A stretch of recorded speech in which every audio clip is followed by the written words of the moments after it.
Dito kami. Ay, itong ano? Kaya muna kasi ano sa office na.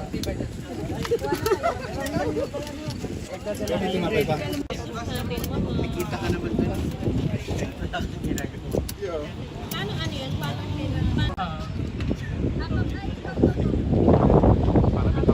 Anong bundok to? Ano lang po which is na sa akin. Nung lumipat sila, lumipat na rin sila. Kaya nga, hindi ko nga alam kung sila doon naman.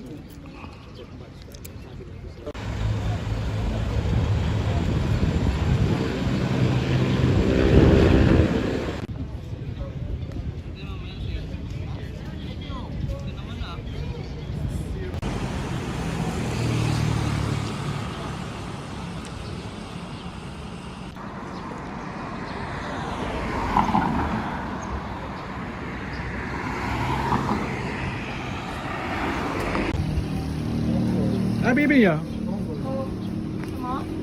Soft drinks. Ayaw nga. Nagkaganon. Hindi ko na dalawa. Akala ko, ano, Hindi mo isang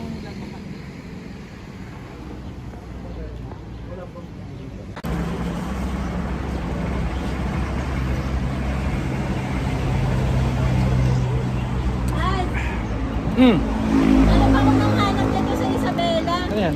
Dito ko lang pala makikita sa Bataan. Ang Bataan, Ay, ano, Tarlac. Tarlac pala, sorry. Punta ko Bataan eh. Bangag.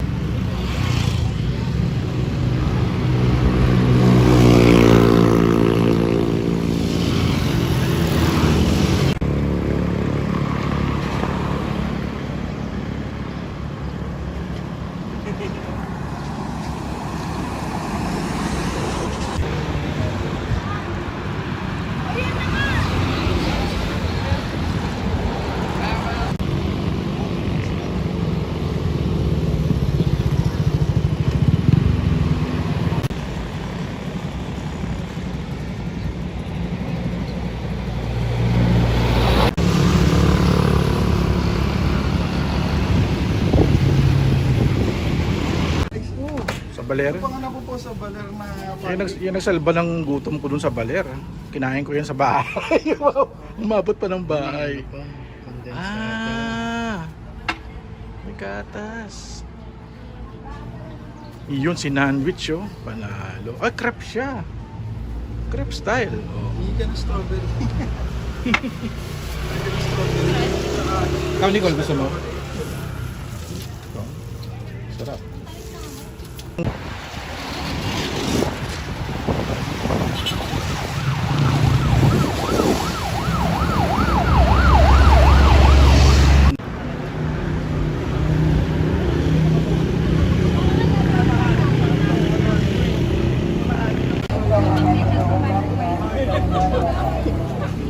Ay, share ay so. Ay,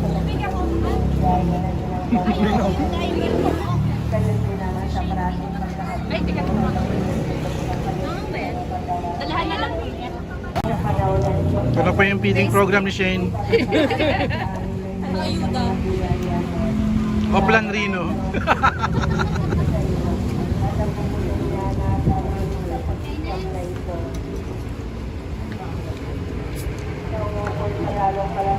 Noodle fight daw ba mamaya? Ano ba yun? Alin mo sisi?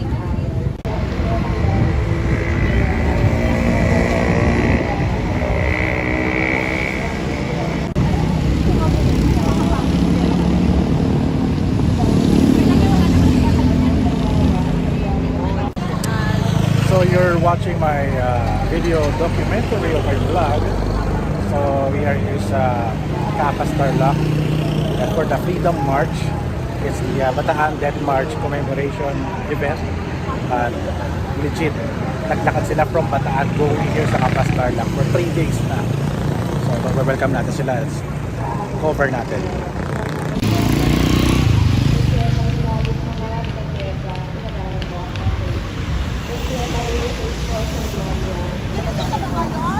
Dito pa siguro.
daw eh. Ambon pa lang yan eh. How much more kung bala ng China.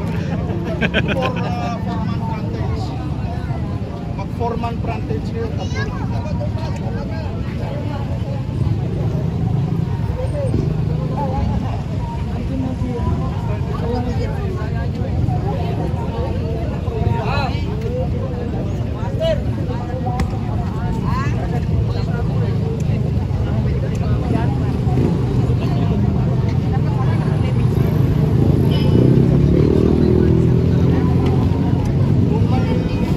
Meron kayong kwan. Itong gidon, pupunta doon sa company commander sa may pera. Yung dalawa, maging guard ka na lang doon sa kabila yung isang guard. Ibigay mo na yung kwan.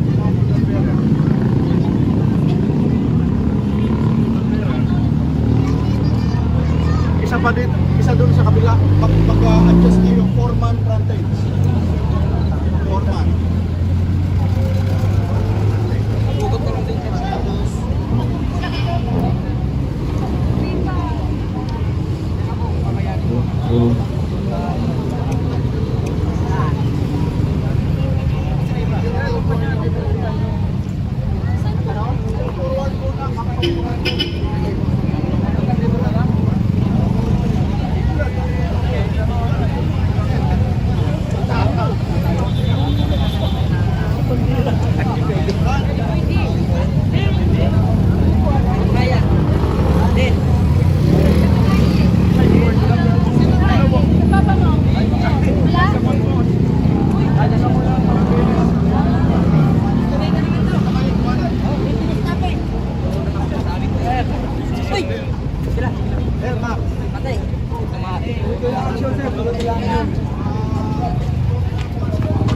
Thank you. God bless.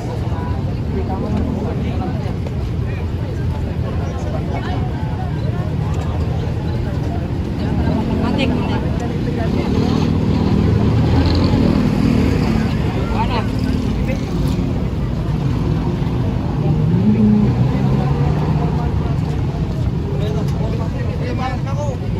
Dito ako sa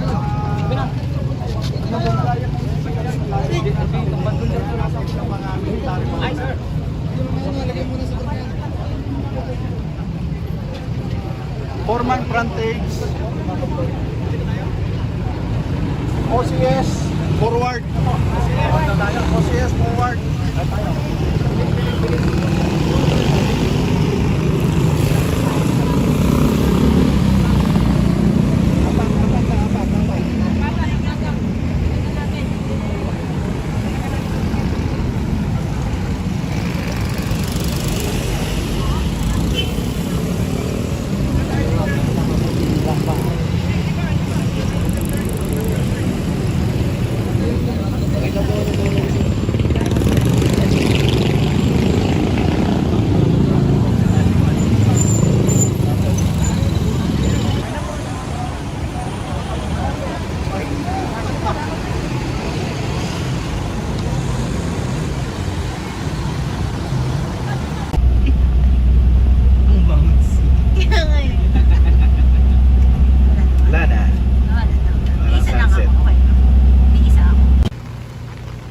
So medyo madilim, no? Hindi nyo makita, no? We are here sa Mikapa Shrine. Medyo madilim and umuulan.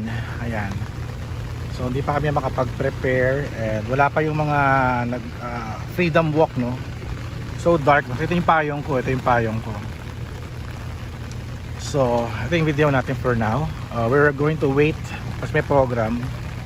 At di ko malaman saan yung van namin dito. I guess ito yung van namin. Nag-go stories kami. Here's the Kapa Shrine. Wait natin to. Ayan.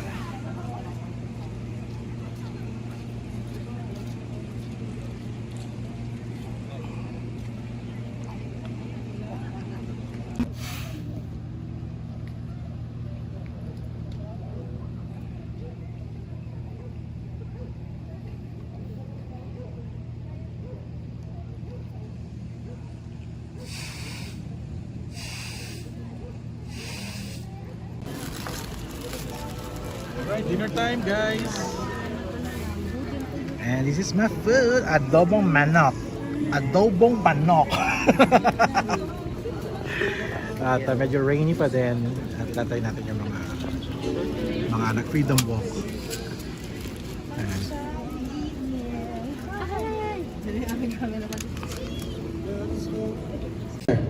And then up to the rain na nangyari ngayong hapon, and they made it this far for us to celebrate with them in commemoration of the sacrifice of our fallen soldiers during the Bataan Death March. Okay, so right now they are currently lighting the torch here, and it's been a favorable weather after this drizzle. And buti nakisala naman sila, nakisama yung panahon. And then afterwards, we can now proceed with the entrance of the marching band together with our marchers.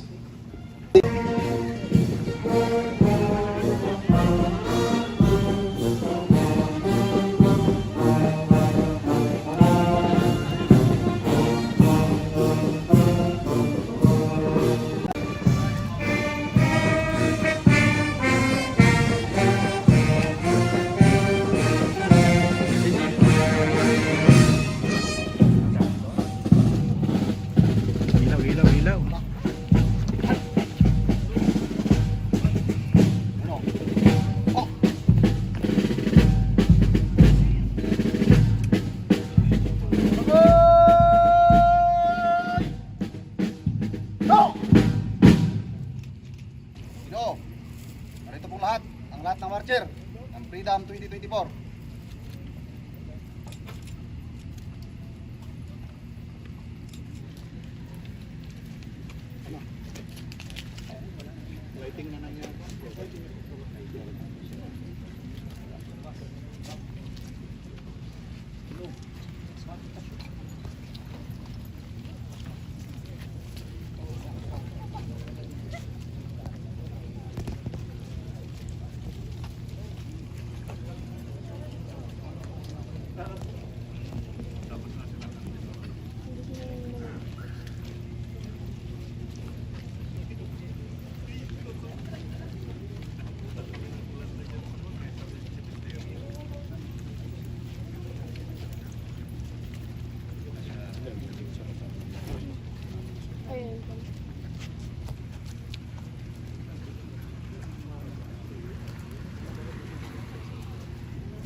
Okay, to formally proceed with our program at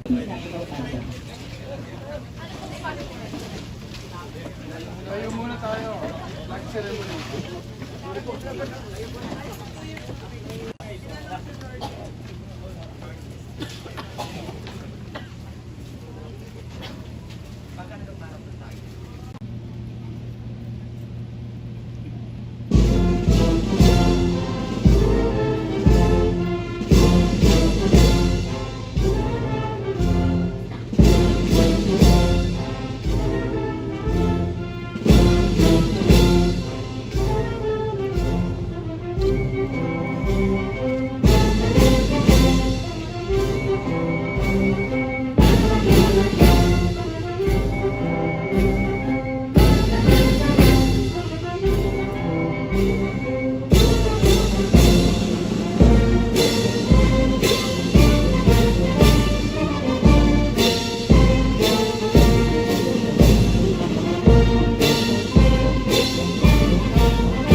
celebrating all of those that suffered all of those years ago during the start of the Second World War and those dark early days of the conflict here in the Philippines.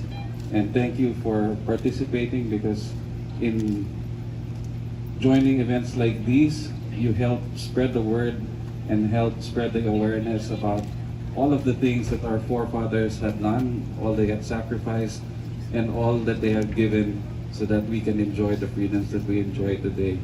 And thank you for all of those partners that help with the Philippine Veterans Bank, and all of those who served as sponsors as well. And you've done your part as well in spreading the word about events like these, and the awareness that's being spread by all of those participating. And I'd like to also acknowledge that I'm here on behalf of, well, as my name suggests, Vicente Lim IV. I'm the great-grandson of one of those who was part of the march, General Vicente Lim, but also as part of the American Battle Monuments Commission, which has many of those who died during the Bataan Death March, either on our walls of the missing or buried in our plots, both Filipino and American. So it's fitting that we're holding this event here, given that this is the place where the march terminated, and behind us are the walls of those whose, all of our forefathers basically, who served and again who suffered the march and eventually ended up here, where many more would suffer, and eventually those that would survive would also continue the fight against the enemy, and again fight for the freedoms that we enjoy today. So thank you again for coming, and hopefully everyone enjoyed all of those miles and kilometers of the march, and hopefully you would come again next year. And congratulations again to the organizers and all of those who participated.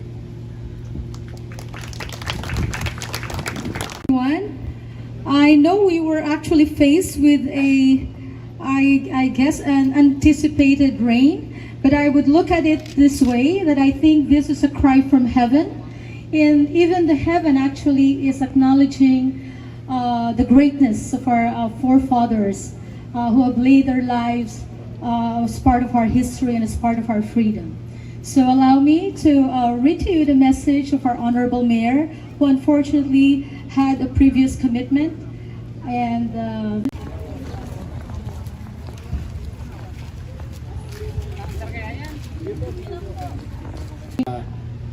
the commander of the 2nd Infantry Brigade, Brigadier General Bolivar Sineres, more than 100 who showed up here in this very sacred shrine of ours, the National Kapas Shrine. Friends, ladies and gentlemen, it is indeed a pleasant evening for all of us as we celebrate the culmination of the 2024 Death March, a commemorative walk of the Bataan Death March. It is my absolute pleasure to represent the Secretary of National Defense, Attorney Gilberto C. Chodoro, in commemorating a momentous event in the Philippines' very colorful and challenging history, the historical Death March. Today, we honor the memory, the sacrifices, and the indomitable spirit of those who walked this path during World War II. 82 years ago, during World War II, around 75,000 Filipino and American troops in Bataan and other prisoners of war were forced to march through the arduous 160 kilometers to their prison camps under the sweltering heat and humidity of the Philippine tropics, while enduring the starvation and brutal treatment of the Japanese guards.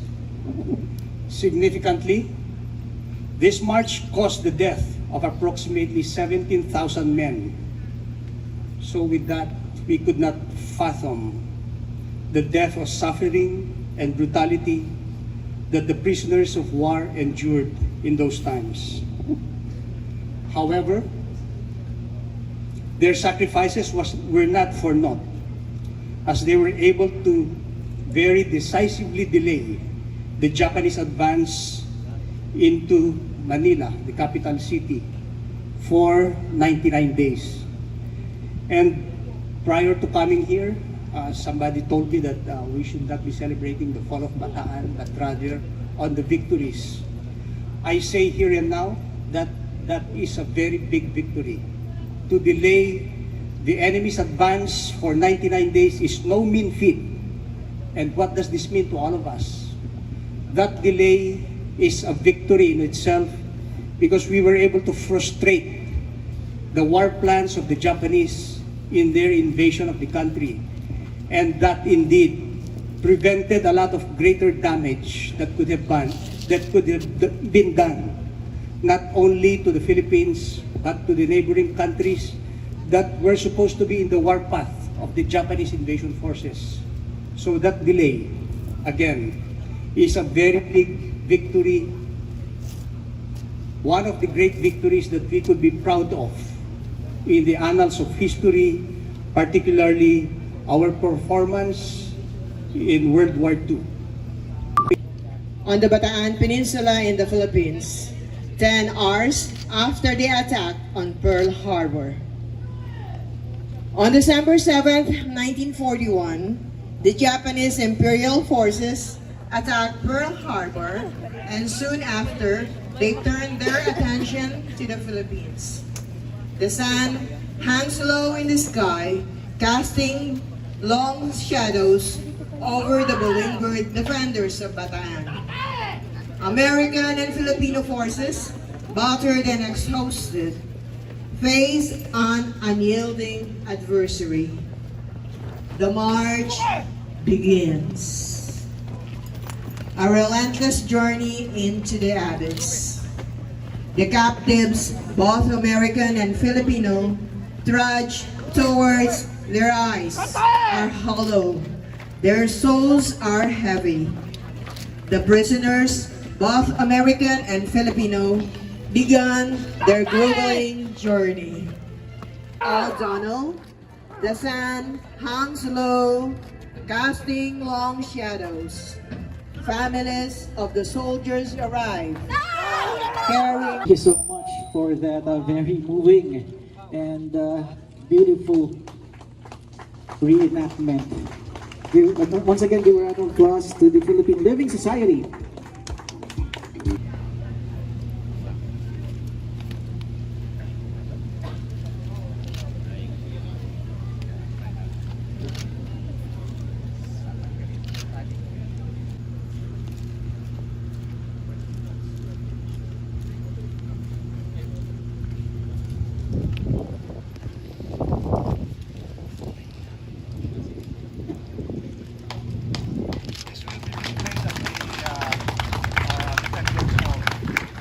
We are here on the Philippine side of the concentration camp.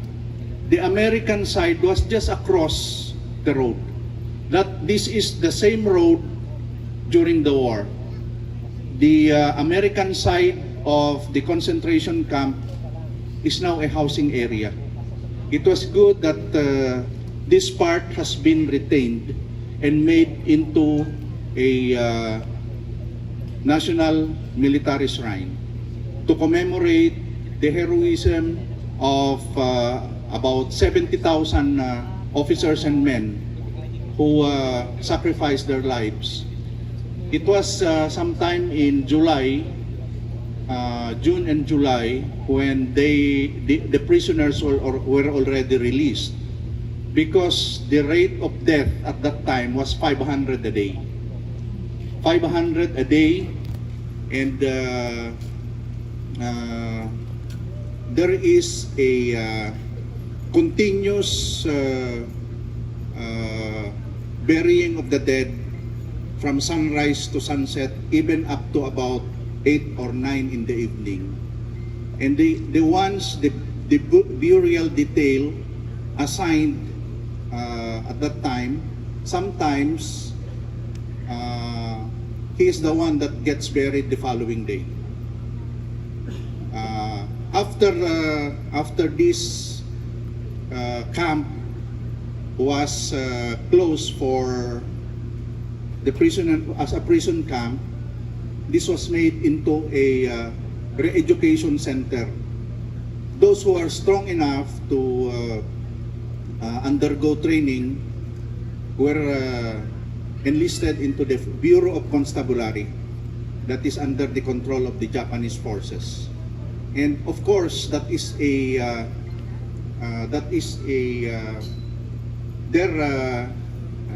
in exchange. This is in exchange for their freedom.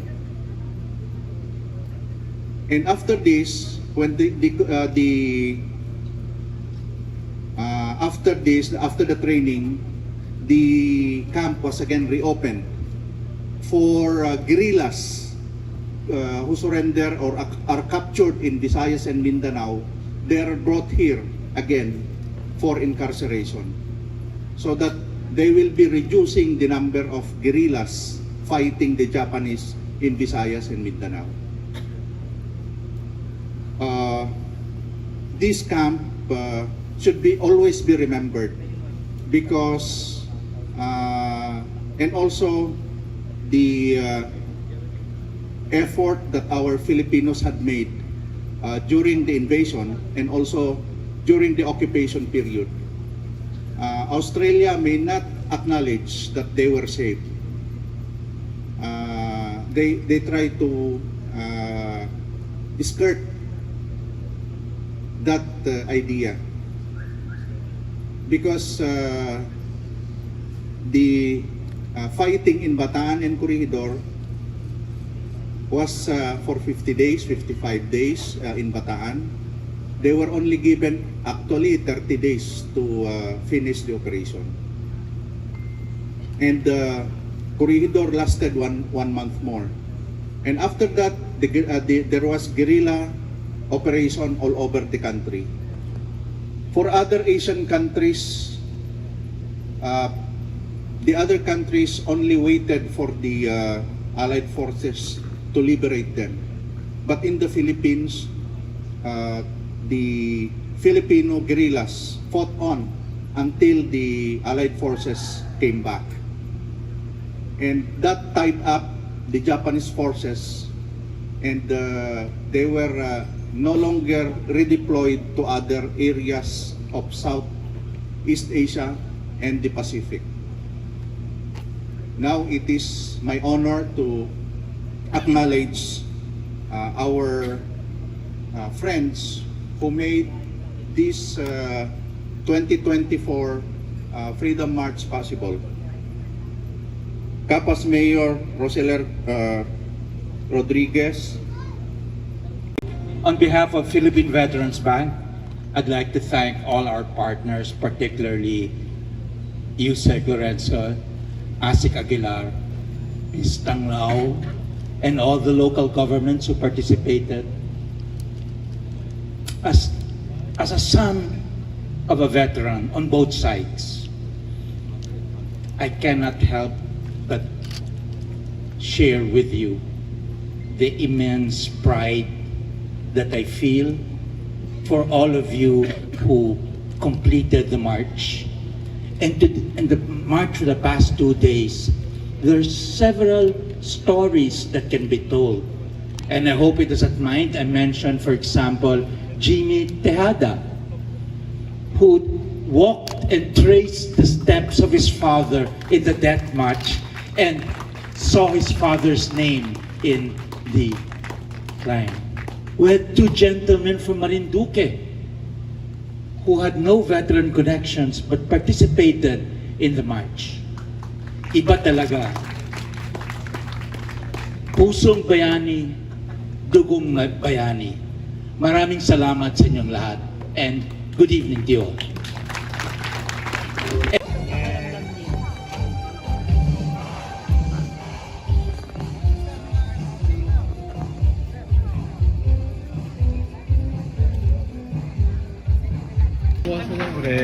Thank you, thank you. Thank you. Yun. Sino pang wala? Hey, ano? Hey, PJ. Meron na? Meron na. Thank you. Alright, I'll be ending my vlog here. So thank you guys for watching. So gumawa na ako kasi baka din ako makagawa mamaya at malimutan ko pa. At it's great to be back here sa Kapas Tarlac, especially here sa Kapas Shrine. So maganda yung natutunan natin kanina, no? Sinabi, no? The fall of Bataan is not a defeat but also a success. Delay the tactics of the Japanese in conquering the Philippines. Yun, tsaka let's always remember and do not forget the Bataan Death March, because very historical ito at it's very influential din. Pinaglaban pa rin ng mga veterans natin during the war ang ating bansa. So yun, so I'll end here my vlogs. Thank you guys for watching. So don't forget to subscribe, like, and comment. I'll see you guys in the next video vlog adventure. Maybe I'll do more kind of this vlog na medyo raw para may iba naman tayo. Alright, thank you guys and see you. And laban lang.